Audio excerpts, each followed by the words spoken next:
In this long summer of gun violence in Toronto, a lot of people have been asking government leaders to do something. Well, today the city's mayor released a letter he sent to the Prime Minister asking for a handgun ban in Toronto.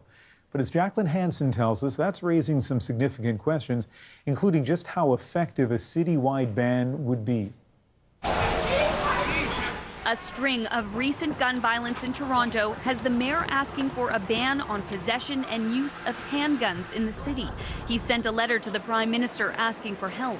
Nothing is easy, when it comes to things you have to do to try and keep a city safe. But to me, I think it's feasible because everything is if you make the effort. But the reality is there are already severe restrictions on handguns in Canada. In most situations, it's illegal to carry them, raising the question just how effective the proposed ban would be. They're outside their proverbial swim lane in suggesting that they can do this unilaterally. Calling upon the Prime Minister or the federal government to take more action is perfectly legitimate.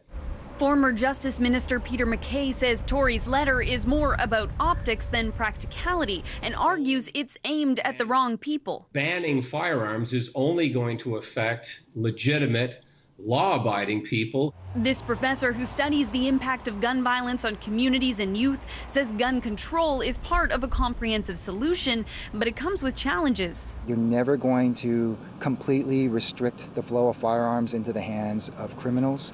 And Canada has the additional pressure of also bordering the United States and several states along the border that have much looser gun laws in comparison. Handguns were involved in nearly 60% of homicides in 2016, according to Statistics Canada.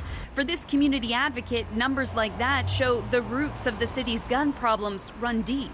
Focusing on gun violence is almost focusing on the symptom when the real problem is lack of unemployment, concentrated poverty. Paul Bailey says the mayor's focus on a ban and preventing repeat gun offenders from receiving bail is the wrong approach. We hear the mayor really pushing this piece around bail conditions, bail conditions, bail conditions.